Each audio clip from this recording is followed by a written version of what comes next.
martial arts have captivated audiences, both in real life and on the silver screen.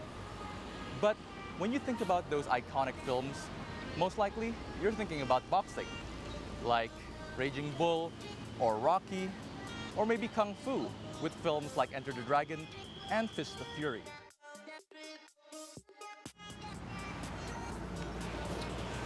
Which is a shame, because there's so much more to explore in the world of martial arts. Take, for example, Southeast Asia, where it's home to a diverse set of different forms of martial arts. But obviously, we can't fit all of Southeast Asia's martial arts form in one video. So therefore, we're going to bring you a couple of martial arts forms that we feel represent the two sides of the story of martial arts in Southeast Asia, starting with our own form of boxing, Muay Thai.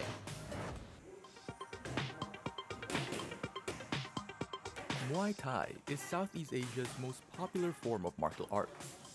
It's grown past its home country of Thailand and into the global stage, popularized by massively popular mixed martial arts TV programs. And now, even in Indonesia, you'd be hard-pressed to find a gym that doesn't offer Muay Thai classes. We talked to Coach Denny Isnanto, who's been teaching Muay Thai for over a decade, to learn more about what makes Muay Thai unique and why he personally found the fighting style appealing. Pertama, Muay Thai itu menggunakan 8 tungkai ya. Semua digunain sikut, kiri kanan, elbow, knee, kaki, ya kan. Sikut yang membedakan sama kaki. Katanya juga nggak bisa tendang, nggak bisa sikut. Nah itu yang perbedaan different yang paling banyak di situ.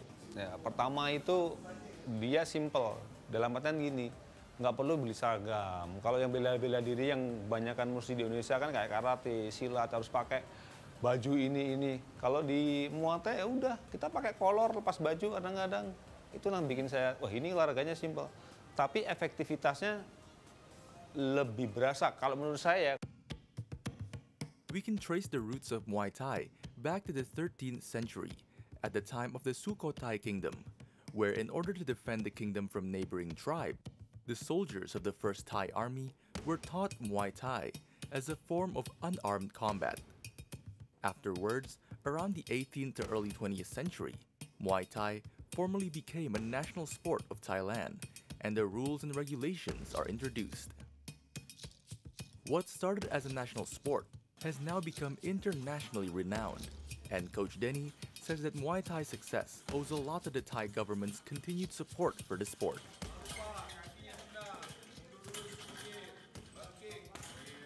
Di Thailand tuh pemerintahnya itu benar-benar mendukung dia, 100% didukung gitu loh. Contoh kayak prasarannya, dia bangun tempat stadion untuk mereka bertanding.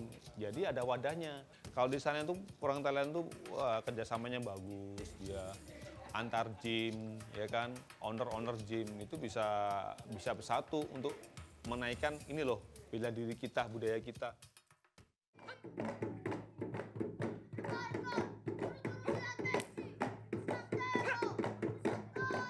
But Thailand isn't the only Southeast Asian country with a national martial art.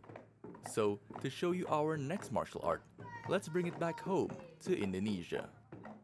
Pencak Silat is arguably Indonesia's most iconic and well-known form of martial arts.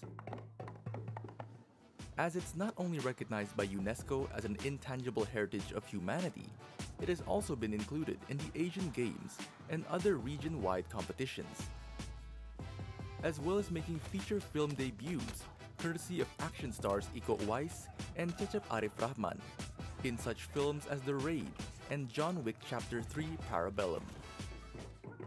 With over 100 different variations of Silat, we picked a style native to South Jakarta, Silat Beksi.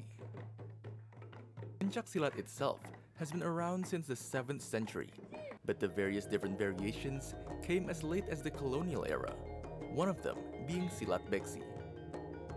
The origins of Silat Beksi can be traced to a farmer of Chinese ethnicity named Li Cheng-hok, who spread his teachings to both Betawi and Chinese people in colonial-era Batavia. Similar to other forms of Silat, Silat Beksi's movements imitate the movements of animals, such as tigers and snakes. Dia membedakannya dia tangannya celentang, kepelannya dia terbalik malah. Ya, dia salah satunya dia kayak berdoa juga, gitu. Nah, kepelan begini dia lebih cepat buat nangkepnya, dia kebalikannya, gitu. Dan bertahannya juga dia lebih rapat dan balikannya juga lebih cepat lagi. Dia hitungan detik. Unlike Muay Thai coaches or your typical fitness instructor, Silat instructors, according to Pak Jumardi, charge very little, if anything at all, for their training, allowing kids from underprivileged backgrounds the opportunity to train their bodies and their minds with little to no cost. But on the flip side, this means that there's very little incentive for someone to become a Silat instructor, and some instructors, like Pak Jumardi, rely on a day job to earn a living. With the conditions as they are, we asked Pak Jumardi why he's so passionate about Silat Beksi. Kalau kita sebagai pelatih itu seikhlasnya, gitu. Yang penting berkembangnya budaya Betawi di Beksi, kan gitu. Dan anak-anak itu malah didikannya malah bagus kalau sekarang malah berkembang gitu. Maksudnya dia berkembang karena kan dari yang rata-rata kalau dulu mah kan yang tua, muda. Nah sekarang kan yang kecil malah banyak yang aktif gitu.